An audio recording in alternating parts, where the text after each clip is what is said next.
सारणिकों के गुणधर्मों का प्रयोग करके निम्नलिखित को सिद्ध कीजिए। 13 सारणिक 3a ऋण a धन b ऋण a धन c ऋण b धन a 3b ऋण b धन c ऋण c धन a ऋण c धन b 3c बराबर 3 गुणा a धन b धन c गुणा ए बी धन बी सी धन सी है। तो हम इसमें सारणिकों के गुणधर्मों का प्रयोग करके ये इसके बराबर है, इसे हमें सिद्ध करना है। तो हम यहाँ पर लिखेंगे LHS बराबर सारणिक 3a ऋण a धन b ऋण a धन c ऋण b धन a 3b ऋण b धन c ऋण c धन a ऋण c धन b 3c। तो हमें इसमें a धन b धन c को ज्ञात करना है, तो उसके लिए हम ये वाला संक्रिया लगाएंगे, मतलब हम कॉलम 1 में कॉलम 2 और कॉलम 3 को जोड़ेंगे। तो अंश बराबर सारणिक, तो जब हम इन तीनों को जोड़ेंगे तो यहाँ पर आ जाएगा 3a, यहाँ पर 2 ऋण a है तो ये हो जाएगा ऋण 2a धन में b धन c। तो हम 3a में 2a घटाएंगे तो यहाँ पर आ जाएगा a धन b धन c। तो जब हमने इन तीनों को जोड़ा तो यहाँ पर हमारा उत्तर आया a धन b धन c। तो हम यहाँ पर लिखेंगे a धन b धन c। इसी तरह से जब हम इनको भी जोड़ेंगे तो यहाँ पर आ जाएगा a धन b धन c, और यहाँ पर ये दोनों कॉलम ऐसे रहेंगे तो यहाँ पर आ जाएगा ऋण a धन b 3b ऋण c धन b, और यहाँ पर आ जाएगा ऋण a धन c ऋण b धन c 3c। तो यहाँ बराबर हम कॉलम 1 से a धन b धन c को कॉमन लेंगे तो यहाँ पर आ जाएगा a धन b धन c। सारणिक हमने कॉलम 1 से a धन b धन c को कॉमन लिया है तो यहाँ पर आ जाएगा 1 1 1, और यहाँ पर ये दोनों कॉलम ऐसे ही रहेंगे तो यहाँ पर आ जाएगा ऋण a धन b 3b ऋण c धन b, और यहाँ पर आ जाएगा ऋण a धन c ऋण b धन c 3c। तो अब हम इनका कॉलम 1 के अनुदिश प्रसारण करेंगे, लेकिन प्रसारण करने से पहले हम इन दोनों को 0 बनाएंगे। तो इन्हें 0 बनाने के लिए हम ये वाला संक्रिया लगाएंगे, मतलब हम रो 2 में रो 1 को घटाएंगे और रो 3 में रो 1 को घटाएंगे। तो अंश बराबर a धन b धन c सारणिक, यहाँ पर रो 1 ऐसे ही रहेगा तो यहाँ पर आ जाएगा 1 ऋण a धन b ऋण a धन c। तो पहले हम ये वाला संक्रिया लगाएंगे, मतलब हम रो 2 में रो 1 को घटाएंगे तो हम 1 में 1 घटाएंगे तो यहाँ पर आ जाएगा 0। हम 3b में ऋण a धन b घटाएंगे तो इनका चिन्ह पलट जाएगा तो यहाँ पर आ जाएगा 3b धन a ऋण b। फिर हम 3b में b घटाएंगे तो यहाँ पर आ जाएगा 2b धन a। तो हम यहाँ पर लिखेंगे 2b धन a। फिर हम ऋण b धन c में ऋण a धन c को घटाएंगे तो c से c कट जाएगा तो यहाँ पर आ जाएगा ऋण b धन a। तो अब हम ये वाला संक्रिया लगाएंगे, तो हम रो 3 में रो 1 को घटाएंगे तो हम 1 में 1 घटाएंगे तो यहाँ पर आ जाएगा 0। फिर हम इसमें इसे घटाएंगे तो b से b कट जाएगा तो यहाँ पर आ जाएगा ऋण c धन a। फिर हम 3c में ऋण a धन c को घटाएंगे तो इनका चिन्ह पलट जाएगा तो यहाँ पर आ जाएगा 3c धन a ऋण c। फिर 3c में हम 1c घटाएंगे तो यहाँ पर आ जाएगा 2c धन a। तो हम यहाँ पर लिखेंगे 2c धन a।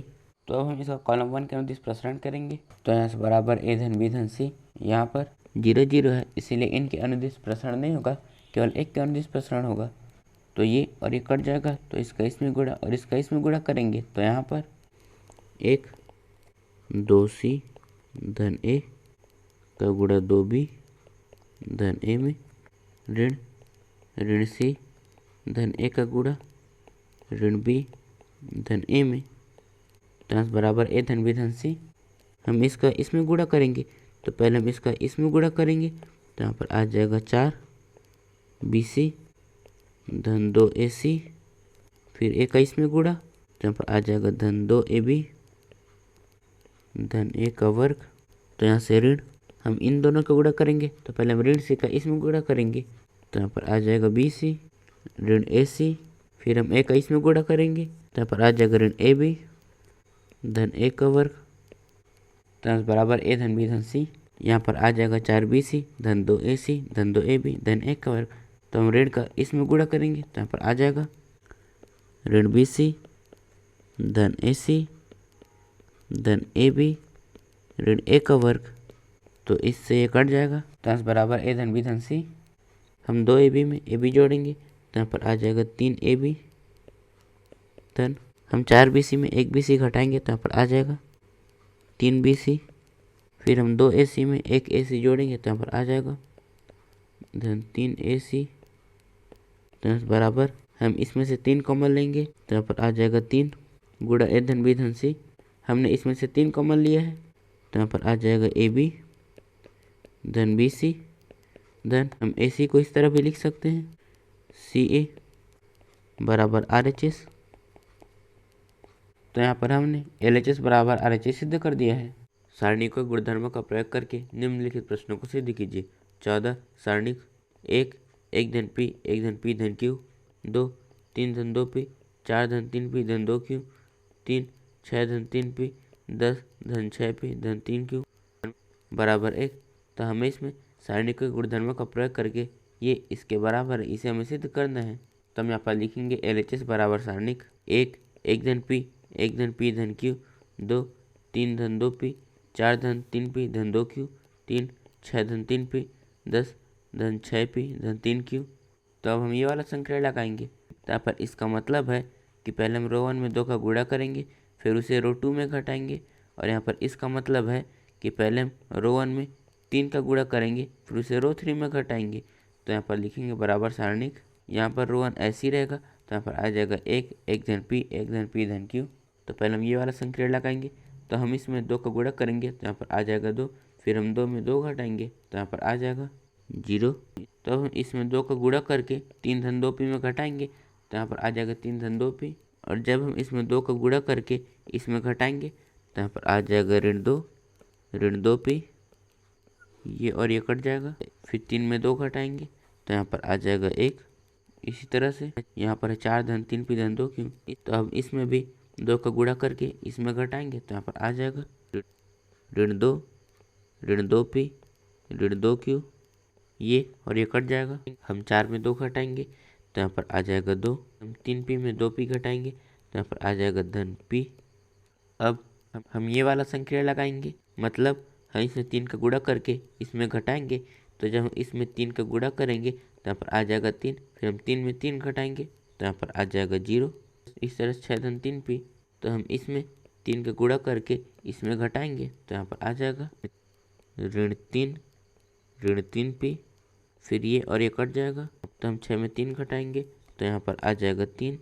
इसी तरह से यहाँ पर है 10 धन 6 P धन 3 Q। तो अब हम इसमें भी 3 का गुणा करके इसमें घटाएंगे, तो यहाँ पर आ जाएगा ऋण 3 P ऋण 3 Q। ये और ये कट जाएगा, तो हम 10 में 3 घटाएंगे, तो यहाँ पर आ जाएगा 7।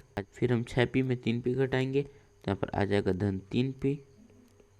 तो अब हम इसका कॉलम 1 के अनुदिश प्रसरण करेंगे। तो हम यहाँ पर लिखेंगे कॉलम 1 के अनुदिश प्रसरण करने पर यहाँ पर 0 0, इसलिए इनके अनुदिश प्रसरण नहीं होगा, केवल एक का अनुदिश प्रसरण होगा। तो यहाँ पर ये और ये कट जाएगा, तो इसका गुणा इसमें और इसका गुणा इसमें करेंगे, तो यहाँ पर बराबर 1 7 धन 3 P ऋण इसका इसमें गुणा करेंगे, तो यहाँ पर आ जाएगा 6 धन 3 P। तो बराबर 7 धन 3 P। हम ऋण का इसमें गुणा करेंगे, तो यहाँ पर आ जाएगा ऋण 6 ऋण 3 P। फिर ये और ये कट जाएगा, तो यहाँ से बराबर 7 में 6 घटाएंगे, तो यहाँ पर आ जाएगा 1 बराबर RHS। तो यहाँ पर हमने LHS बराबर RHS सिद्ध कर दिया है। सारणिकों के गुणधर्मों का प्रयोग करके निम्नलिखित प्रश्नों को सिद्ध कीजिए। 15 सारणिक sine alpha cos alpha plus delta sine beta cos beta plus delta sine gamma cos gamma plus delta बराबर 0। तो हमें इसमें सारणिक गुणधर्मों का प्रयोग करके ये इसके बराबर है, इसे हमें सिद्ध करना है। तो हम यहाँ पर लिखेंगे LHS बराबर सारणिक sine alpha cos alpha plus delta sine beta cos beta plus delta sine gamma cos gamma plus delta. हम इसमें कॉस x प्लस वाई का सूत्र लगाएंगे, जो होता है कॉस एक्स कॉस वाई ऋण साइन एक्स साइन वाई। तो इसमें x के जगह में अल्फा और y के जगह में डेल्टा, तो यहाँ बराबर सारणिक। यहाँ पर ये दोनों कॉलम ऐसे ही रहेंगे, तो यहाँ पर आ जाएगा sine alpha sign beta sine gamma, और यहाँ पर आ जाएगा cos alpha cos beta cos gamma. हम इसमें ये वाला सूत्र लगाएंगे, तो यहाँ पर आ जाएगा कॉस अल्फा कॉस डेल्टा ऋण साइन अल्फा साइन डेल्टा। तो अब हम इसमें भी ये वाला सूत्र लगाएंगे, तो यहाँ पर आ जाएगा कॉस बीटा कॉस डेल्टा ऋण साइन बीटा साइन डेल्टा। इसी तरह से ये हो जाएगा कॉस गामा कॉस डेल्टा ऋण साइन गामा साइन डेल्टा। यहाँ पर। तो हमें इसमें सारणी को 0 के बराबर सिद्ध करना है। अगर इसमें कोई भी रो या फिर कॉलम 0 हो जाए तो पूरा सारणी 0 हो जाएगा। तो हम इस पूरे कॉलम को 0 बनाएंगे, तो उसके लिए ये वाला संक्रिया लगाएंगे। यहाँ पर साइन अल्फा साइन डेल्टा है, तो अगर हम कॉलम 1 में साइन डेल्टा का गुणा करके तो इसमें जोड़ेंगे तो ये और ये कट जाएगा। यहाँ पर कॉस अल्फा कॉस डेल्टा है, तो अगर हम कॉलम 2 में कॉस डेल्टा का गुणा करके इसमें घटाएंगे तो ये और ये कट जाएगा, जिससे हमारा उत्तर 0 आ जाएगा। तो हम यहाँ पर लिखेंगे बराबर सारणी। यहाँ पर ये दोनों कॉलम ऐसे ही रहेंगे, तो यहाँ पर आ जाएगा sine alpha sign beta sine gamma, और यहाँ पर आ जाएगा cos alpha cos beta cos gamma. तो हम ये वाला संक्रिया कॉलम 3 में लगाएंगे, तो हम यहाँ पर लिखेंगे कॉस अल्फा कॉस डेल्टा ऋण साइन अल्फा साइन डेल्टा। तो हमसे पहले कॉलम 1 में साइन डेल्टा का गुणा करके इसमें जोड़ना है, तो हम इसमें साइन डेल्टा का गुणा करेंगे, तो यहाँ पर आ जाएगा धन साइन अल्फा गुणा साइन डेल्टा। फिर हमें कॉलम 2 में कॉस डेल्टा का गुणा करके इसमें घटाना है, तो यहाँ पर आ जाएगा ऋण कॉस अल्फा कॉस डेल्टा। तो यहाँ पर इससे ये कट जाएगा और इससे ये कट जाएगा, तो यहाँ पर हमारा उत्तर आया है 0, तो हम यहाँ पर लिखेंगे 0। इसी तरह से जब हम ये संक्रिया इनमें लगाएंगे तो इनका भी मान 0 आएगा, तो हम यहाँ पर लिखेंगे 0 0। तो यहाँ से बराबर यहाँ पर ये पूरा कॉलम 0 आ गया, और अगर हम इनका प्रसारण भी करेंगे तो इस सारणी का मान 0 ही आएगा। तो हम यहाँ पर लिख सकते हैं बराबर में 0 बराबर RHS। यहाँ पर हमने LHS बराबर RHS सिद्ध कर दिया है। 16 निम्नलिखित समीकरण निकाय को हल कीजिए। 2/x धन 3/y धन 10/z बराबर 4, 4/x ऋण 6/y धन 5/z बराबर 1, 6/x धन 9/y ऋण 20/z बराबर 2। तो हमें इसमें इसे हल करके x y z के मान ज्ञात करने हैं। यहाँ पर सभी बटे में, तो हम यहाँ पर मान सकते हैं कि 1/x बराबर a, 1/y बराबर b और 1/z बराबर c। यहाँ पर हमने 1/x को a, 1/y को b और 1/z को c माना है। यहाँ पर हमने 1/x को a माना है और यहाँ पर 2/x है, तो ये हो जाएगा 2a धन यहाँ पर 1/y को हमने b माना था और यहाँ पर 3/y है, तो ये हो जाएगा 3b धन हमने 1/z को c माना था और यहाँ पर 10/z है, तो यहाँ पर आ जाएगा 10c बराबर 4। इसी तरह से यहाँ पर 4/x ऋण 6/y धन 5/z है, तो ये हो जाएगा 4a ऋण 6b धन 5c बराबर 1। इस तरह से ये हो जाएगा 6 धन 9b ऋण 20c बराबर 2। तो अब हम यहाँ पर a b c के साथ में जो भी संख्या गुणा में है उसे हम एक अलग से अवयव में लिखेंगे, जिसे हम a मानेंगे। यहाँ पर a के साथ गुणा में है 2, b के साथ 3 और c के साथ 10, तो हम यहाँ पर लिखेंगे 2 3 10। इसी तरह से रो 2 आ जाएगा 4 ऋण 6 5, रो 3 आ जाएगा 6 9 ऋण 20। तो अब हम a b c को भी एक अलग से अवयव में लिखेंगे, जिसे हम x मानेंगे। तो यहाँ पर आ जाएगा a b c, और यहाँ पर बराबर में जो है उसे भी हम अलग अवयव में लिखेंगे, जिसे हम b मानेंगे। तो यहाँ पर आ जाएगा 4 1 2। तो हमें इसमें x का मान ज्ञात करना है, और x का मान ज्ञात करने के लिए हम इसका प्रयोग करेंगे, जो है a गुणा x बराबर b। तो यहाँ से x बराबर a इनवर्स गुणा b। तो अब हम इस सूत्र की सहायता से x का मान ज्ञात करेंगे। तो यहाँ पर हमें b का मान तो दिया हुआ है, तो अब हम a इनवर्स ज्ञात करेंगे, और a इनवर्स ज्ञात करने से पहले हम इस अवयव का सहखंड ज्ञात करेंगे, मतलब हम a11 ज्ञात करेंगे। तो यहाँ पर ऋण 1 की घात 1 धन 1 m11 बराबर ये हो जाएगा ऋण 1 का वर्ग, और ऋण 1 का वर्ग होता है 1, तो यहाँ पर आ जाएगा 1 गुणा m11 मतलब ये, और ये कट जाएगा तो इसका इसमें गुणा और इसका इसमें गुणा करेंगे, तो यहाँ पर आ जाएगा 120 ऋण 45। फिर हम 120 में 45 घटाएंगे, तो यहाँ पर आ जाएगा 75 बराबर 75। तो यहाँ पर a11 का मान है 75। तो अब हम इसी तरह से इन सभी के मान ज्ञात करेंगे। तो यहाँ पर a12 आ जाएगा 110, a13 आ जाएगा 72, a21 आ जाएगा 150, a22 का मान आ जाएगा ऋण 100, a23 का मान आ जाएगा 0, a31 का मान आ जाएगा 75, a32 का मान आ जाएगा 30 और a33 का मान आ जाएगा ऋण 24। तो अब हम एडजॉइंट a ज्ञात करेंगे, जो होता है अवयव का परिवर्त। तो यहाँ पर a11 का मान आया 75, a12 का मान 110 और a13 का मान 72। तो हम यहाँ पर लिखेंगे 75 110 72। इस तरह से A21 का मान 150, A22 का मान 100 और A23 का मान 0। तो यहाँ पर आ जाएगा 150 100 0। इसी तरह से रो 3 आ जाएगा 75 30 24। तो यहाँ से एडजॉइंट ए बराबर। तो अब हम इस अवयव का परिवर्त ज्ञात करेंगे और परिवर्त ज्ञात करने के लिए हम रो को कॉलम की तरह लिखेंगे। तो पहले हम इसे इस तरह लिखेंगे, तो यहाँ पर आ जाएगा 75 110 72। फिर इसे इस तरह लिखेंगे, तो यहाँ पर आ जाएगा 150 100 0। फिर इसे इस तरह, तो यहाँ पर आ जाएगा 75 30 24। तो इनवर्स ज्ञात करने का सूत्र होता है 1 सारणिक ए गुणा एडजॉइंट ए। यहाँ पर हमने एडजॉइंट ए तो ज्ञात कर लिया, तो अब हम सारणिक ए ज्ञात करेंगे। तो हम यहाँ पर लिखेंगे सारणिक ए। तो सारणिक ए का मान ज्ञात करने के लिए हम इसका रो 1 के अनुदिश प्रसारण करेंगे। जब हम इसका रो 1 के अनुदिश प्रसारण करेंगे, तो यहाँ पर ये और ये कट जाएगा। तो इसका गुणा इसमें करेंगे, तो यहाँ पर आ जाएगा 120 ऋण इसका इसमें गुणा, यहाँ पर आ जाएगा 45। तो हम यहाँ पर लिखेंगे 2 गुणा 120 ऋण 45 ऋण 3। यहाँ पर ये और ये कट जाएगा, तो इसका इसमें गुणा करेंगे, तो यहाँ पर आ जाएगा ऋण 80 ऋण 6 का 5 में गुणा, यहाँ पर आ जाएगा 30। तो हम यहाँ पर लिखेंगे ऋण 80 ऋण 30 धन 10। यहाँ पर ये और ये कट जाएगा, 9 का गुणा 4 में करेंगे, यहाँ पर आ जाएगा 36 ऋण 6 का गुणा 6 में, ये हो जाएगा ऋण 36। फिर ऋण का ऋण में गुणा होगा, तो यहाँ पर आ जाएगा 36 धन 36। तो हम यहाँ पर लिखेंगे 36 धन 36। तो यहाँ बराबर 120 में 45 घटाएंगे, तो यहाँ पर आ जाएगा 75।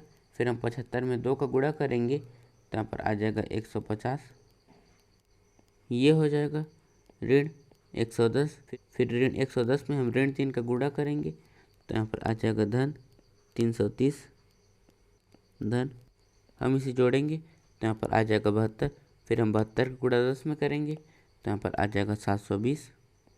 हम इसे जोड़ेंगे, तो यहाँ पर आ जाएगा 1200। तो यहाँ पर सारणिक ए का मान आया 1200। तो अब हम ए इनवर्स याद करेंगे, जो होता है 1 सारणिक ए गुणा एडजॉइंट ए। तो यहाँ पर ए इनवर्स बराबर, तो यहाँ से 1 सारणिक ए का मान है 1200 गुणा में हम एडजॉइंट ए का मान रखेंगे जो है ये। तो यहाँ पर आ जाएगा अवयव 75 150 75 110 ऋण 100 30 72 0 ऋण 24। तो यहाँ पर यह है हमारा समीकरण 1 और ये है हमारा समीकरण 2। तो हम x के मान को ज्ञात करने के लिए a इनवर्स और b के मान को समीकरण 2 में रखेंगे। तो हम यहाँ पर लिखेंगे समीकरण 2 में मान रखने पर, तो यहाँ से x बराबर हम यहाँ पर a इनवर्स का मान रखेंगे जो है ये। तो यहाँ पर आ जाएगा 1/1200 गुणा अवयव 75 150 75 110 ऋण 100 30 72 0 ऋण 24 गुणा में हम b का मान रखेंगे जो है ये। तो यहाँ पर आ जाएगा अवयव 4 1 2। तो यहाँ से बराबर 1/1200। तो यहाँ से अवयव, तो हम इनका गुणा करेंगे, तो इसका इसमें गुणा करेंगे, तो यहाँ पर आ जाएगा 300 धन 150 धन 150। फिर इसका इसमें गुणा करेंगे, तो यहाँ पर 440 ऋण 100 धन 60। फिर इसका इसमें गुणा करेंगे, तो यहाँ पर 288 धन 0 ऋण 48। तो यहाँ पर x बराबर 1/1200 अवयव, इन्हें जोड़ेंगे, तो यहाँ पर आ जाएगा 300। फिर हम 300 में 300 जोड़ेंगे, तो यहाँ पर आ जाएगा 600। ये हो जाएगा ऋण 40। फिर हम 440 में 40 घटाएंगे, तो यहाँ पर आ जाएगा 400। फिर हम 288 में 48 घटाएंगे, तो यहाँ पर आ जाएगा 240। तो यहाँ से x बराबर अवयव, तो अब हम 1200 का इन सभी में भाग देंगे। तो जब हम इसका इसमें भाग देंगे, तो यहाँ पर आ जाएगा 600/1200। फिर इससे ये कट जाएगा, 6 कम 6 6 दूनी 12। तो यहाँ पर हमारा उत्तर आया 1/2। तो हम यहाँ पर लिखेंगे 1/2। इस तरह से जब हम इसमें इसका भाग देंगे, तो यहाँ पर हमारा उत्तर आ जाएगा 1/3। और जब इसमें हम इसका भाग देंगे, तो यहाँ पर आ जाएगा 1/5। यहाँ पर x बराबर था अवयव ABC, तो हम x के जगह में अवयव ABC लिखेंगे। तो यहाँ से अवयव ABC बराबर आ जाएगा अवयव 1/2, 1/3, 1/5। तो यहाँ पर a बराबर 1/2, b बराबर 1/3 और c बराबर 1/5। तो यहाँ पर a का मान आ जाएगा 1/2, b का मान आ जाएगा 1/3 और c का मान आ जाएगा 1/5। यहाँ पर हमें a, b और c के मान तो मिल गए हैं, लेकिन हमें इसमें x, y तथा z के मान ज्ञात करने थे। उसके लिए हम इनके मानों को समीकरण 1 में रखेंगे। तो हम यहाँ पर लिखेंगे a, b और c के मान को समीकरण 1 में रखने पर, तो यहाँ पर आ जाएगा 1/x बराबर a का मान है 1/2, यहाँ पर 1/y बराबर b का मान है 1/3 और 1/z बराबर c का मान है 1/5। तो यहाँ पर x बराबर है 2, y बराबर 3 और z बराबर 5। तो हम यहाँ पर लिखेंगे x बराबर 2, y बराबर 3 व z बराबर 5। तो यहाँ पर हमने x, y तथा z के मान को ज्ञात कर लिया है। 17, यदि ABC समांतर श्रेणी में हो तो सारणी का मान होगा a0, b1, c1, d2x। तो हम इसमें इस सारणी का मान ज्ञात करना है और यहाँ पर हमें दिया है ABC समांतर श्रेणी में है। तो यहाँ से b बराबर आ जाएगा a/c/2। हम 2 को इस तरफ ले जाएंगे, तो यहाँ से 2b बराबर a/c और ये है हमारा समीकरण 1। और अब हम यहाँ पर लिखेंगे माना डेल बराबर सारणिक x2, x3, x2a, x3, x4, x2b, x4, x5, x2c। तो अब हम इन्हें एक एक बनाएंगे। उसके लिए हम ये वाला संक्रिया लगाएंगे, मतलब हम कॉलम 2 में कॉलम 1 को घटाएंगे। तो यहाँ से डेल बराबर सारणिक, यहाँ पर कॉलम 1 ऐसे ही रहेगा, तो यहाँ पर आ जाएगा x2, x3, x4। तो हम ये वाला संक्रिया कॉलम 2 में लगाएंगे, तो हम इसमें इसे घटाएंगे तो x और x कट जाएगा। फिर हम 3 में 2 घटाएंगे तो यहाँ पर आ जाएगा 1। इसी तरह से हम इसमें इसे घटाएंगे तो x और x कट जाएगा। फिर हम 4 में 3 घटाएंगे तो यहाँ पर आ जाएगा 1 और इसमें इसे घटाएंगे तो x और x कट जाएगा। फिर 5 में 4 घटाएंगे तो यहाँ पर आ जाएगा 1 और यहाँ पर कॉलम 3 भी ऐसे ही रहेगा, तो यहाँ पर आ जाएगा x2a, x2b, x2c। तो हम इन्हें 0 बनाएंगे और इन्हें 0 बनाने के लिए हम ये वाला संक्रिया लगाएंगे, मतलब हम रो 2 में रो 1 को घटाएंगे और रो 3 में रो 1 को घटाएंगे। तो यहाँ पर डेल बराबर सारणिक, यहाँ पर रो 1 ऐसी रहेगा, तो यहाँ पर आ जाएगा x2 1, x2a। तो अब हम इसे 0 बनाएंगे और इसे 0 बनाने के लिए हम ये वाला संक्रिया लगाएंगे, मतलब हम रो 2 में रो 1 को घटाएंगे, तो हम इसमें इसे घटाएंगे तो x और x कट जाएगा। फिर हम 3 में 2 घटाएंगे तो यहाँ पर आ जाएगा 1। फिर 1 में 1 घटाएंगे तो यहाँ पर आ जाएगा 0। फिर इसमें इसे घटाएंगे तो x और x कट जाएगा, तो यहाँ पर आ जाएगा 2b ऋण 2a। अब हम इसे 0 बनाएंगे और उसके लिए हम ये वाला संक्रिया लगाएंगे।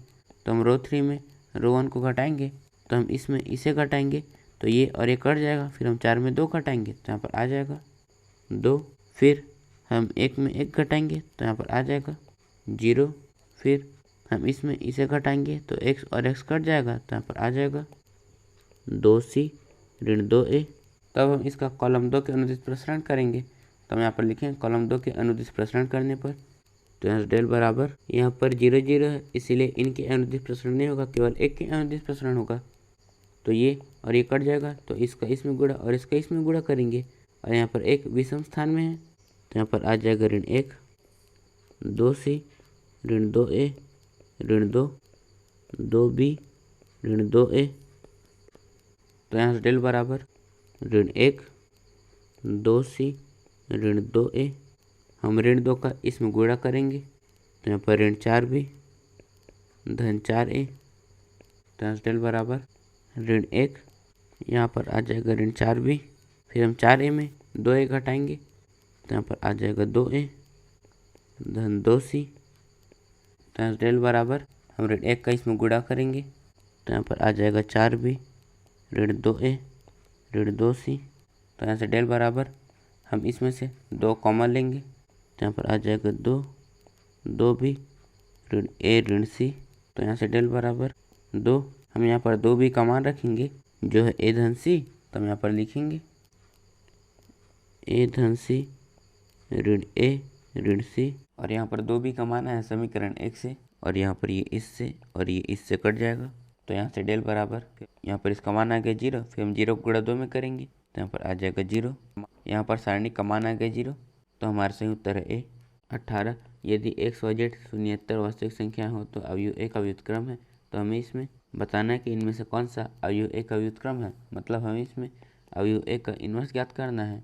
तो हम यहाँ पर लिखेंगे, दिए है ए बराबर अवयव x 0 0 0 y 0 0 0 z। तो हमें इसमें एक का इन्वर्स ज्ञात करना है और इन्वर्स ज्ञात करने का सूत्र होता है 1 सारणी के गुणा एडजॉइंट ए। तो पहले हम सारणी ए ज्ञात करेंगे, फिर एडजॉइंट ए ज्ञात करेंगे।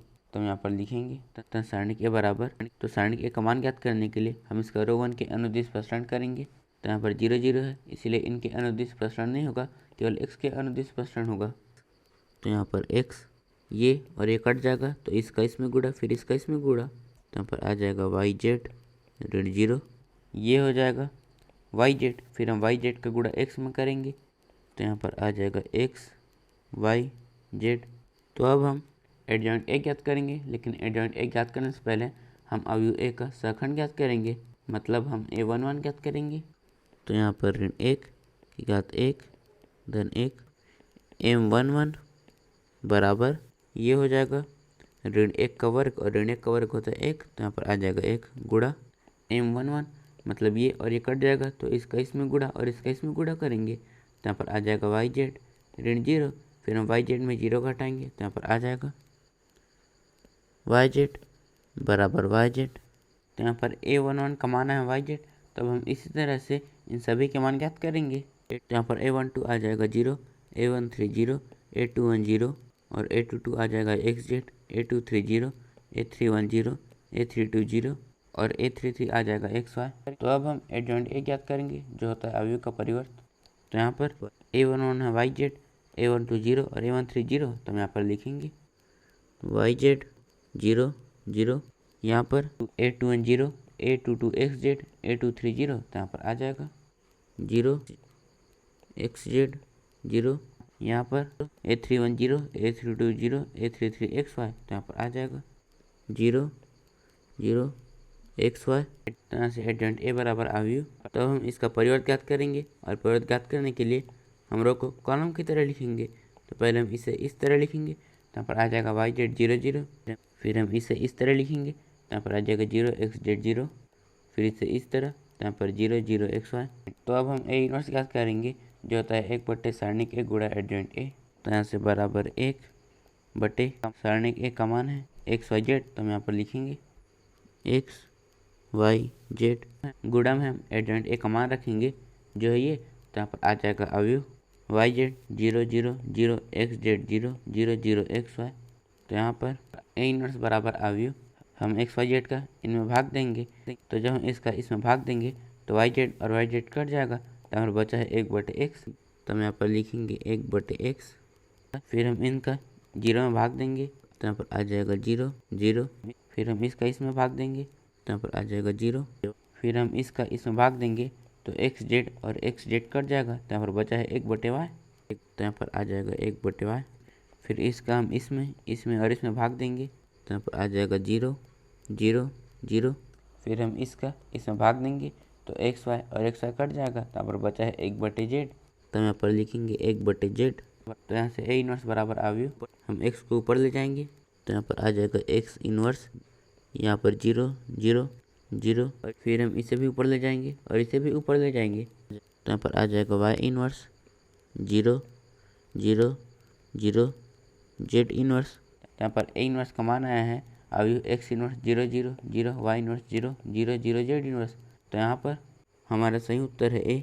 19 यदि ए बराबर अवयव 1 साइन थीटा 1 ऋण साइन थीटा 1 साइन थीटा ऋण 1 ऋण साइन थीटा 1, जहाँ पर थीटा 0 से बड़ा उसके बराबर है और 2 से छोटा उसके बराबर हो, तो डिटर्मिनेंट ए बराबर 0, डिटर्मिनेंट ए बिलोंग्स टू 2 अनंत, determinant A belongs to 2 determinant A belongs to close bracket 2 यहाँ पर डिटर्मिनेंट ए का मतलब है सारणिक ए, तो हमें इसे बताना है कि सारणिक ए का मान कहाँ से कहाँ तक है। तो हम यहाँ पर लिखेंगे, दिया है ए बराबर अवयव 1 साइन थीटा 1 ऋण साइन थीटा 1 साइन थीटा ऋण 1 ऋण साइन थीटा 1। तो अब हम इन्हें 0 बनाएंगे और इन्हें 0 बनाने के लिए हम ये वाला संख्या लगाएंगे, मतलब हम रो 1 में रो 3 को जोड़ेंगे तो यहाँ पर a बराबर अवयव, हम 1 में ऋण 1 जोड़ेंगे तो यहाँ पर आ जाएगा 0। फिर हम साइन थीटा में ऋण साइन थीटा जोड़ेंगे तो यहाँ पर आ जाएगा 0। फिर हम 1 में 1 जोड़ेंगे तो यहाँ पर आ जाएगा 2। और यहाँ पर ये दोनों रो ऐसे ही रहेंगे तो यहाँ पर आ जाएगा minus sine theta 1 sine theta, और यहाँ पर आ जाएगा ऋण 1 ऋण साइन थीटा 1। तो अब हम इसका रो 1 के अनुदिश प्रसरण करेंगे तो हम यहाँ पर लिखेंगे रो 1 के अनुदिश प्रसरण करने पर तो सारणी के बराबर, यहाँ पर 0 0 है इसलिए इनके अनुदिश प्रसरण नहीं होगा, केवल 2 के अनुदिश प्रसरण होगा। तो यहाँ पर 2, ये और ये कट जाएगा तो इसका इसमें गुणा, फिर इसका इसमें गुणा करेंगे तो यहाँ पर आ जाएगा साइन स्क्वायर थीटा। यहाँ पर ऋण, हम इसका इसमें गुणा करेंगे तो यहाँ पर आ जाएगा ऋण 1, फिर ऋण का ऋण में गुणा होगा तो यहाँ पर आ जाएगा धन 1। तो यहाँ से बराबर 2। हम इसे इस तरह भी लिख सकते हैं 1 धन साइन स्क्वायर थीटा। तो हमें से बताना है कि सारणी के 1 का मान कहाँ से कहाँ तक है। तो हम सारणी के 1 का अंतराल ज्ञात करेंगे और यहाँ पर हमें अंतराल दिया हुआ है, पहले हम उसे लिखेंगे। थीटा जो बड़ा बराबर है 0 से, वह छोटा बराबर है 2 पाई के। यहाँ पर साइन थीटा है और साइन थीटा का मान ऋण 1 से 1 के बीच में होता है। और जब हम साइन थीटा का वर्ग करेंगे तो यहाँ पर आ जाएगा 1। और अगर हम किसी भी संख्या का वर्ग करते हैं तो या तो वो 0 से बड़ा हो सकता है, फिर 0 के बराबर हो सकता है। और यहाँ पर साइन थीटा का न्यूनतम धनात्मक मान होता है 0, तो हम यहाँ पर लिखेंगे 0। यहाँ पर 1 है तो हम इसमें भी 1 जोड़ेंगे तो यहाँ पर आ जाएगा 1 प्लस साइन स्क्वायर थीटा। हम इसमें 1 जोड़ेंगे तो यहाँ पर आ जाएगा 2, और इसमें 1 जोड़ेंगे तो यहाँ पर आ जाएगा 1। तब हम इस पूरे में 2 का गुणा करेंगे तो यहाँ पर आ जाएगा 2, 1 प्लस साइन स्क्वायर थीटा। यहाँ पर हम इसमें 2 का गुणा करेंगे तो यहाँ पर आ जाएगा 4, और अगर हम इसमें 2 का गुणा करेंगे तो यहाँ पर आ जाएगा 2। तो यहाँ पर इसका मान 2 से बड़ा उसके बराबर है और 4 से छोटा उसके बराबर है, मतलब यहाँ पर सारणी के 1 का मान 2 और 4 के बीच में है। तो यहाँ पर हमारा सही उत्तर है डी। इस प्रश्नावली के नोट्स आप नीचे डिस्क्रिप्शन में दी लिंक से डाउनलोड कर सकते हैं और ऐसी वीडियोस के लिए चैनल को सब्सक्राइब जरूर करें। धन्यवाद।